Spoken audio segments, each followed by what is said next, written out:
Hello everyone, आज हम BA second year का paper second food science and nutrition को डिस्कस करेंगे। प्रीवियस लेक्चर में हमने बात करी थी पेप्टिक अल्सर के बारे में, जो कि एक टाइप का डाइजेस्टिव डिसऑर्डर होता है। ठीक है, ये जो पेप्टिक अल्सर है इसके हमने टाइप्स पढ़े थे और इसके क्या क्या सिम्टम्स होते हैं और एक्चुअली ये प्रॉब्लम होता क्या है इसके बारे में हमने बात करी थी लास्ट लेक्चर में। आज हम बात करेंगे इसके सिम्टम्स के बारे में कि क्या क्या लक्षण होते हैं। ठीक है, अच्छा, इसके सिम्टम्स की हम ऑलरेडी बात कर चुके थे। आज हम बात करेंगे इसके कॉजेज़ के बारे में कि क्या क्या कॉजेज़ होते हैं। ठीक है, क्या जो कि पेप्टिक अल्सर के लिए रिस्पॉन्सिबल होते हैं। ठीक है, तो देखिए, हमें पेप्टिक अल्सर के बारे में पता है कि यह स्टमक में की लाइनिंग पर होने वाली या फिर जो ड्यूडेनल पार्ट होता है स्मॉल इंटेस्टाइन का, उसमें होने वाले लेजन्स होते हैं एक्चुअली, जो कि हमारे बॉडी को या हमारे डाइजेस्टिव सिस्टम को अफेक्ट करते हैं, डाइजेशन के प्रोसेस को अफेक्ट करते हैं और इसकी वजह से बॉडी में होने वाले डाइजेशन, अब्जॉर्प्शन और यूटिलाइजेशन तीनों चीज़ें अफेक्ट हो जाती हैं। ठीक है, देखिए, इसका जो पहला कॉज है वो है हेरिडिटी। Heredity means वंशानुक्रम। ठीक है, या आनुवांशिकता से आने वाला। ठीक है, अब क्या होता है कि देखिए, पेप्टिक अल्सर जो है ये हेरिडिटी से आने वाला एक रोग होता है, जिसमें हेरिडिटी से जब कोई चीज़ें आती है ना, मीन्स हमारे दादा दादी, नाना नानी, पापा मम्मी, चाचा चाची, बुआ वगैरह किसी भी से भी आ सकती है। ठीक है, तो अगर फैमिली का कोई भी ऐसा पर्सन, ठीक है, जो इस बीमारी से अफेक्टेड रहा हो, ठीक है, या फिर उसके अंदर इसके क्रोमोसोम्स होता है ना, तो वो बीमारी हम तक भी आ सकती है। ठीक है, तो इसकी बहुत ज़्यादा संभावना होती है कि जिन लोगों के घर में अगर किसी पर्सन को अगर ये बीमारी रही है तो वो भी इससे अफेक्ट हो सकता है। ठीक है, सेकंड जो इसका कॉजल फैक्टर होता है वो होता है ब्लड ग्रुप। ठीक है, ब्लड ग्रुप अर्थात रक्त समूह, है ना। देखिए, ये जो हेरिडिटी फैक्टर भी कहाँ से हमें पता चला है, ये हमें पता चला है रिसर्चेस के थ्रू कि हेरिडिटी से भी पेप्टिक अल्सर होता है। उसी तरीके से बहुत से रिसर्चेस से पता चला है कि जो ओ ब्लड ग्रुप वाले जो लोग होते हैं, ओ रक्त समूह वाले लोग, वो लोग बहुत ही प्रोन होते हैं पेप्टिक अल्सर बीमारी के लिए। ठीक है, नेक्स्ट है फास्टिंग। फास्टिंग, देखिए, फास्टिंग का मतलब होता है उपवास करना। ठीक है, उपवास करना, व्रत करना, उसमें क्या होता है, लोग भूखे रहते हैं काफ़ी लंबे आवर्स के लिए, लोग भूखे रहते हैं, कुछ भी नहीं खाते हैं, है ना। तो उसकी वजह से क्या होता है, हमारा स्टमक जो होता है वो एम्प्टी रह जाता है बहुत टाइम के लिए। ठीक है, देखिए, हम इस फिनोमिना को ऐसे भी समझ सकते हैं कि जैसे सपोज ये हमारा स्टमक है ना। अब क्या है, हम नॉर्मल कंडीशन में क्या होता है, हम सुबह का ब्रेकफास्ट लेते हैं, हम लंच लेते हैं, ठीक है, हम इवनिंग स्नैक्स लेते हैं और हम शाम का डिनर लेंगे, है ना। सुबह की बेड टी ली जाती है। ठीक है, इसके अलावा रात को आप बेड टाइम पर भी कोई ना कोई चीज़ कंज्यूम करते हो। अब ऐसा होता है कि कुछ लोग जैसे कि इसे स्किप कर देंगे, इसे तो ये ज़्यादा अफेक्ट नहीं कर रहा है आपको। ठीक है, लेकिन ब्रेकफास्ट, लंच, इवनिंग स्नैक और डिनर, अगर इनमें से आप कुछ चीज़ों को या इस पूरे प्रोसेस को अगर आप चेंज कर देते हो ना, तो ये आपको बहुत ही प्रॉब्लम करता है। जैसे कि देखिए, कुछ लोग बिल्कुल ब्रेकफास्ट सुबह स्किप ही कर देते हैं, लेते ही नहीं है और डायरेक्ट लंच टाइम पर ही जा करके लंच लेंगे। ठीक है, या फिर इवनिंग में ही लेंगे, सीधा लंच स्किप कर दिया। तो ये स्किपिंग की जो हैबिट होती है ना, ये हमारे को बहुत ज़्यादा नुकसान देती है। ठीक है, अब व्रत उपवास की कंडीशन में क्या होता है, रोज डेली तो आप इस तरीके से कंज्यूम कर रहे हो, लेकिन अब आपने अब क्या किया, 7 डेज का फास्ट कर लिया आपने। ठीक है, 7 डेज के फास्ट में आपने क्या किया, सुबह सिर्फ और सिर्फ आप एक बार चाय लेते हैं और सीधा आप डिनर करते हैं, है ना। तो क्या हुआ, आपके पेट को इतने लंबे समय से आदत थी कि आपके 7 बजे, आपके 10 बजे, आपके शाम को 5 बजे, समथिंग 12 बजे सॉरी, और यहाँ पे 9 o'clock पे आप ब्रेकफास्ट करते थे, 12 o'clock पे आप लंच करते थे, इवनिंग स्नैक 5 o'clock लेते थे, 8 o'clock पे आप आपका डिनर करते थे। तो क्या हुआ, अब हमारा जो स्टमक है ना, इसको आदत हो गई, तो ये इस टाइम पे ऑटोमेटिकली HCl जूस को का सिक्रेशन कर देता है। ठीक है, क्योंकि इसे पता है किस टाइम पर यहाँ पर फूड आएगा। अब आपने तो उपवास कर लिया, लेकिन हमारे ब्रेन को या हमारे पेट को तो नहीं पता है ना ये बात। तो इस टाइम पर क्या होता है, यहाँ पर तो फूड नहीं होगा, लेकिन HCl आकर के अपना काम करना शुरू कर देगा, क्योंकि HCl को किसी तरीके का फूड नहीं मिल रहा है यहाँ पर। तो HCl ने क्या किया, जो हमारे स्टमक के यहाँ पर जो म्यूकस की लाइनिंग थी, जो म्यूकस का या श्लेष्मा का स्रावन करती थी, उसको धीरे धीरे डाइजेस्ट और डिकम्पोज करना शुरू कर दिया। ठीक है, तो जिसकी वजह से क्या होती है कि पेप्टिक अल्सर की प्रॉब्लम हो जाती है। और सेम प्रॉब्लम किसके साथ होती है, ड्यूडेनल अल्सर के साथ में भी होती है, तो उसमें भी सेम चीज़ ही हैपन होती है ना। ठीक है, ये था इसके तीनों फैक्टर, तीनों कॉजेज थे। अब हम नेक्स्ट कॉज की बात करेंगे जो कि होता है स्पाइसी फूड कंज्यूम करना, है ना। स्पाइसेस और कॉन्डिमेंट्स का अगर बहुत ज़्यादा यूज़ किया जाता है, स्पाइसेस मीन्स मसाले, ठीक है, ठीक है, बहुत ही तेज तीखे सुगंध वाले ऐसे मसालों का जब इस्तेमाल किया जाता है ना, तो देखिए जो मसाले होते हैं या स्पाइसेस या कॉन्डिमेंट्स होते हैं, इनकी जो नेचर होती है, प्रकृति, वो होती है एसिडिक, ठीक है, ये अम्लीय प्रकृति के होता है। तो जब हम बहुत ज़्यादा मसालेदार या बहुत ज़्यादा वसा वाला खाना खाते हैं, तब भी हमारे पेट में एसिडिटी होना या अम्लीयता होती ही है ना। तो क्या होगा कि जब आप ज़्यादा स्पाइसेस कंज्यूम कर रहे हो, ये भी एसिडिक है, और हमारे स्टमक के अंदर जो HCl जूस आ रहा है, ये भी एसिडिक ही है। तो ये जब दोनों चीज़ें मिल जाती है ना, तो ये एसिडिक नेचर को बहुत ज़्यादा इन्हेंस कर देती है, और पेट की जो म्यूकस लाइनिंग होती है वो धीरे धीरे अफेक्ट होने लग जाती है, ठीक है। नेक्स्ट है बेवरेजेस का यूज़। बेवरेजेस मीन्स पेय पदार्थों का इस्तेमाल। अब कौन से पेय पदार्थों का आप इस्तेमाल करते हो, जैसे कि आप कोल्ड ड्रिंक्स लेते हो बहुत ही ज़्यादा, है ना, कोल्ड ड्रिंक्स ली हमने, ठीक है, टी, कॉफ़ी, इसका बहुत ही ज़्यादा आप कंजप्शन कर रहे हो, ठीक है। तो ये चीज़ें जो होती है ना, ये भी क्या करती है, जैसे इसके अलावा कोई लोग ड्रिंक करते हैं, शराब लेते हैं, है ना, या कोको वगैरह लिया, तो ये सब चीज़ें क्या कर रही है, ये आपकी स्टमक की जो लाइनिंग है ना, उसको भी, श्लेष्मा को अफेक्ट करने का काम करती है। ये भी एसिडिक नेचर के होते हैं, ठीक है।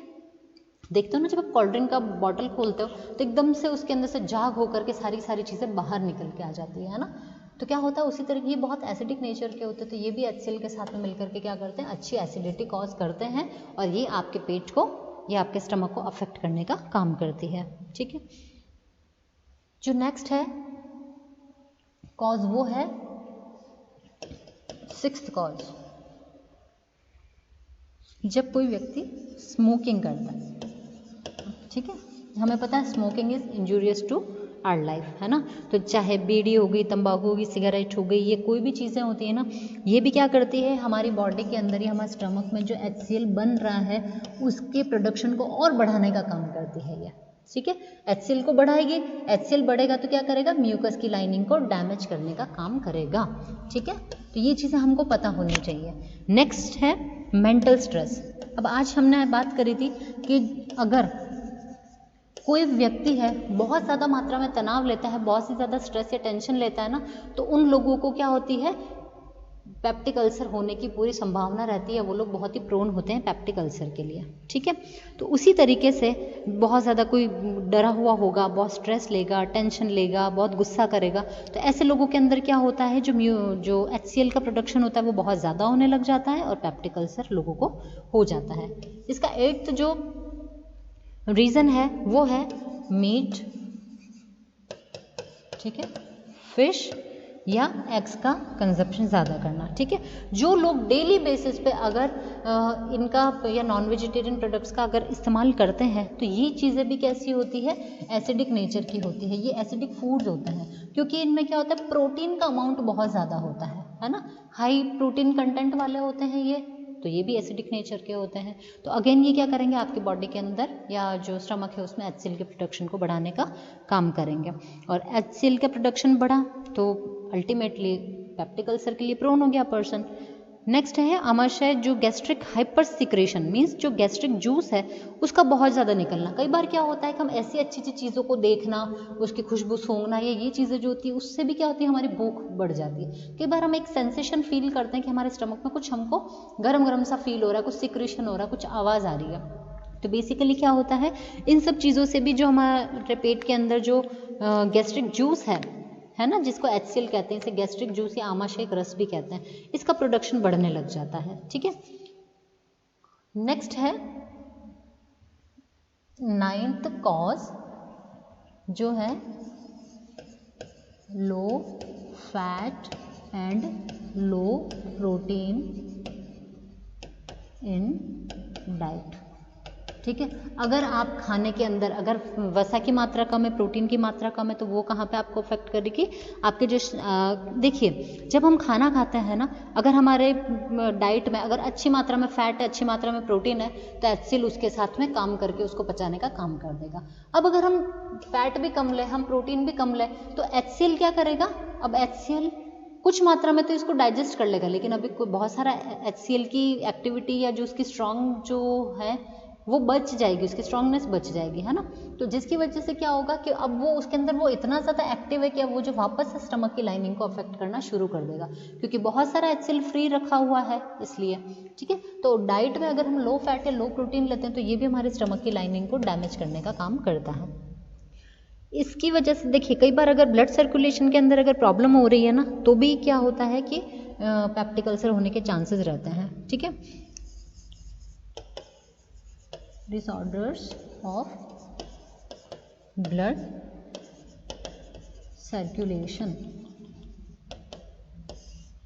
क्या होता है कि ब्लड सर्कुलेशन अगर प्रॉपर नहीं होगा ना, तो जो आमाशय की जो दीवारें हैं, है ना, इसकी जो परत है, यहाँ तक ब्लड की प्रॉपरली सप्लाई नहीं हो पाएगी, और जब यहाँ की ब्लड की सप्लाई प्रॉपर नहीं हो पाएगी तो यहाँ की जो म्यूकस की मेम्ब्रेन है वहाँ पे भी ब्लड नहीं पहुँच रहा है, तो उनको पोषण पूरा नहीं मिलता, और उसकी वजह से क्या होता है कि वहाँ की जो सेल्स होती है वो अपने आप ही डिकम्पोज होने लग जाती है, और फिर रहे करे में जो HCl होता है वो भी धीरे धीरे इसको डिकम्पोज करने लग जाता है और उसको खराब कर देता है, ठीक है। जो इसका 11th कॉज है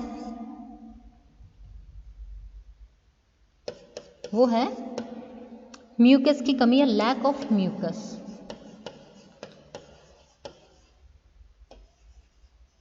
ठीक है। म्यूकस कम हो रहा है। अब म्यूकस के कम होने की तो बहुत सारी, देखिए हमें पता है कि स्टमक की जो लाइनिंग होती है इसके अंदर एक म्यूकस की लेयर होती है जो म्यूकस का सिक्रेशन करती है, और ये एक प्रोटेक्टिव लेयर होती है, ठीक है, जो HCl के अटैक को रोकती है ना। लेकिन क्या होता है कि सपोज ब्लड सर्कुलेशन में कमी है, ठीक है, या फिर आप बहुत ज़्यादा फास्टिंग कर रहे हो, ऐसा कुछ भी काम कर रहे हो जिसकी वजह से क्या हो रहा है, म्यूकस की जो सेल है ना, या तो ये खुद डैमेज होने लग गई है, या इसको पोषण पूरा नहीं मिल रहा है, या बार बार इसके ऊपर HCl का अटैक हो रहा है, तो जिसकी वजह से ये खराब होने लग जाती है, और म्यूकस का जो स्रवण होता है वो भी धीरे धीरे कम हो जाता है, ठीक है। तो इस तरीके से क्या होती है, ये अफेक्ट होना शुरू हो जाते हैं, ओके। अब हम बात करेंगे इसके ट्रीटमेंट की। अब देखिए जो पेप्टिक अल्सर है, इससे अगर हम डाइट के अंदर अगर चेंजेस करें तो व्यक्ति का जो पेप्टिक अल्सर है उस कंडीशन को रिवर्स किया जा सकता है, वापस ठीक किया जा सकता है। इसके लिए हम क्या कर सकते हैं, उसको जो दर्द हो रहा है या उसको पीड़ा हो रही है, ठीक है, तो उसको पेन से रिलीव किया जा सकता है, ठीक है, उसके अल्सर्स को हील किया जा सकता है ना। इसके अलावा पेप्टिक अल्सर उसको नहीं हो, उसके लिए हम क्या करेंगे, कुछ मॉडिफिकेशंस भी कर सकते हैं, है ना, कि जो हमारी हैबिट्स थी उन हैबिट्स को हम चेंज कर देंगे, तो उससे भी क्या होगा, ये भी उसका एक टाइप से ट्रीटमेंट हो जाएगा। जो भी पर्सन हो उसको हम स्ट्रेस नहीं लेने दें, ये कोशिश करें, या उस व्यक्ति को खुद को इस चीज़ का ध्यान रखना चाहिए कि वो कम से कम तनाव लें, ठीक है। इसके अलावा वो रेस्ट अच्छी मात्रा में करे, अगर वो विश्राम बहुत अच्छी मात्रा में करेगा या आराम अच्छे से करेगा तो उसको कभी कोई प्रॉब्लम नहीं आएगी, ठीक है। तो एडिक्वेट रेस्ट भी बहुत ज़्यादा ज़रूरी होता है ना। और व्यक्ति जो है जब डाइट लेता है अपना या फूड खाता है तो उसको एक चीज़ का ध्यान रखना है कि एक ही बार में बहुत ज़्यादा नहीं कंज्यूम करना है, ठीक है। उसको स्मॉल एंड फ्रीक्वेंट मील्स को, इस टेक्निक को उसको क्या करना है, अडॉप्ट करना है। मीन्स छोटे या कम मात्रा में ले और हर थोड़ी थोड़ी देर में वो कुछ ना कुछ कंज्यूम करता रहे, उसको इस चीज़ का ध्यान रखना चाहिए। तो इससे क्या होता है कि ये हमारी बॉडी के, हमारे जो स्टमक के अंदर बनने वाला HCl है उसको कंट्रोल करता है, ठीक है। तो इस वजह से क्या होता है, उस व्यक्ति को वापस से समस्या नहीं आती है। इसके अलावा बहुत सारी मेडिसिन का भी यूज़ किया जा सकता है जो कि एक तो दर्द को ख़त्म कर देता है, ठीक है, या जो HCl का प्रोडक्शन होता है उसको बैलेंस कर देता है ना। इसके अलावा जो पर्सन है उसको अल्कोहल, ठीक है, या स्मोकिंग की जो हैबिट होती है इसको छोड़ देना चाहिए। अल्कोहल स्मोकिंग करने से क्या होता है कि ये पूरे तरीके से आदमी को और ज़्यादा प्रोन कर देते हैं वापस पेप्टिक अल्सर होने के लिए। तो हमको इस चीज़ से बाहर निकलना है, इसलिए ठीक है तो हम करेंगे। साथ ही साथ अगर वो टी कॉफ़ी का जो कंजप्शन कर रहा है ना, तो हमको कोशिश करनी चाहिए वो उसका कंजप्शन भी कम कर दे। कई लोगों को हम देखते हैं एक दिन की 10 चाय, 10 कॉफ़ी, 10 15 चाय पी लेते हैं, तो उन लोगों को एक्चुअली रिड्यूस करके 1 या 2 चाय से ज़्यादा नहीं लेनी चाहिए, ठीक है। अच्छा, ऐसा नहीं कि एक ही दिन में वो आदमी इस चीज़ को अडॉप्ट कर पाएगा, उसको धीरे धीरे कोशिश करते हुए इसको का अमाउंट जो होता है या जो बहुत ही फ्रिक्वेंसी से ले रहा है उस फ्रिक्वेंसी को कम करना चाहिए, ठीक है। और जब तक व्यक्ति इस बीमारी से ग्रसित है ना, तब तक उसको ब्लैंड डाइट का इस्तेमाल करना चाहिए, ठीक है, या ब्लैंड डाइट ही लेनी चाहिए। ब्लैंड डाइट क्या होती है एक्चुअल में? ऐसा भोजन होता है जिसमें कोई मिर्च, मसाले, तेल की मात्रा नहीं होती है, बिल्कुल फीका और सादा खाना होता है, जिसको जैसे उबला हुआ खाना हो सकता है ना।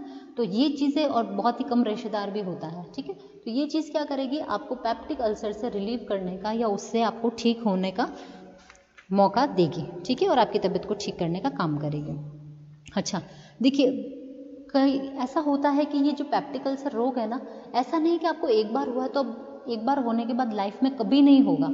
आदमी बहुत ही प्रोन होता है उसको होने के लिए। एक बार उस बीमारी से वो रिकवर हुआ, हो सकता है कुछ टाइम बाद वापस हो जाए। इसलिए मॉडिफिकेशंस जो होते हैं ना, ये मस्ट होते हैं लाइफ में, ठीक है।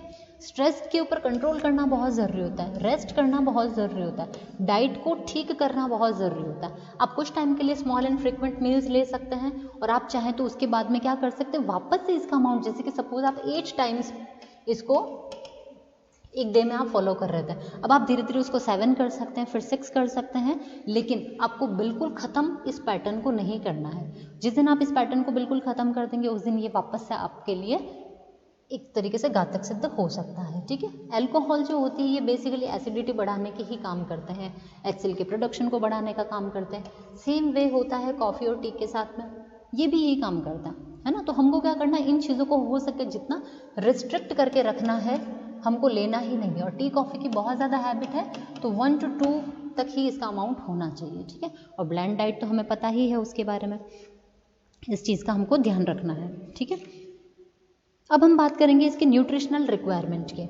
न्यूट्रिशनल रिक्वायरमेंट की जब हम बात करते हैं ना, तो देखिए मीन्स हमको पोषण के द्वारा हम पोषण आवश्यकता का क्या ध्यान रखेंगे, कितना कैलोरी, कितना जो प्रोटीन है वो हम देंगे, कितना फैट उस व्यक्ति को कंज्यूम करना चाहिए, इस चीज़ का ध्यान रखा जाता है, ठीक है। तो देखिए कैलोरीज हम इसमें पढ़ेंगे, कैलोरी के बारे में, प्रोटीन के बारे में, फैट के बारे में, कार्बोज के, विटामिन्स और मिनरल्स के बारे में हम इसमें बात करेंगे, है ना।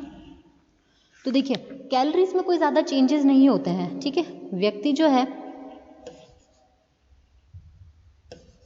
न्यूट्रिशनल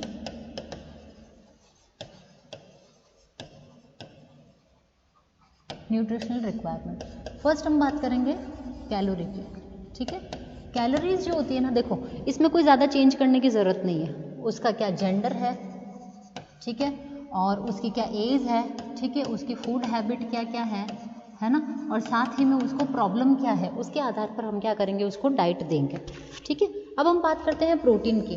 तो प्रोटीन जो है ये हमको क्या करना चाहिए, इंक्रीज करना बहुत ज़रूरी होता है, क्योंकि हमको पता है इस टाइम पे HCl का प्रोडक्शन बढ़ चुका है। तो हम क्या करेंगे, जितना वो अमाउंट प्रोटीन का ले रहा है उसमें प्लस 50% और कर देंगे। जैसे 50 ग्राम एक दिन का ले रहा था, तो हम 50 का 50% और इंक्रीज करेंगे, means 50 plus 25 gram, means 75 grams of protein वो डेली लेगा। अब इसमें भी हाई क्वालिटी प्रोटीन जो होगा उसके ऊपर ही हम सबसे ज़्यादा फोकस करेंगे, जैसे एग है, फिश है, ठीक है, ऐसी चीज़ों को, या मिल्क एंड प्रोडक्ट्स को लेंगे। फैट की हम बात करेंगे तो हमको फैट का अमाउंट भी इंक्रीज करना है, ताकि जो HCl है ना, वो क्या है, उसका सारा फोकस चला जाए प्रोटीन और फैट को डाइजेस्ट करने के अंदर, ठीक है। तो इसके लिए भी हम जैसे वनस्पति तेल होते हैं, सरसों, मूंगफली वगैरह, इन सब का यूज़ कर सकते हैं, ठीक है। और जो भी एनिमल फैट है उसका यूज़ हम कम से कम करेंगे, ठीक है। नेक्स्ट है कार्बोहाइड्रेट। कार्बोहाइड्रेट जो होता है वो भी इम्पॉर्टेंट है, लेकिन हमेशा याद रखें कि जो भी मतलब कार्बोज के अंदर कार्बोहाइड्रेट, इसमें हम ध्यान रखेंगे कि हमको फाइबर्स का यूज़ कम से कम करना है इस टाइम पर ड्यूरिंग पेप्टिक अल्सर, क्योंकि क्या है, बहुत सारे घाव पड़े हुए हैं ना, तो वो जो फाइबर है वो जा करके वहाँ पर लेजन्स को और ज़्यादा या घाव को और ज़्यादा बढ़ाने का काम करेंगे, तो हमको उसको कम करना है, ठीक है। इसके बाद हम बात करेंगे विटामिन्स और मिनरल्स की, ठीक है। जो विटामिन्स और मिनरल्स होते हैं ये तो बहुत ही मस्ट है। देखिए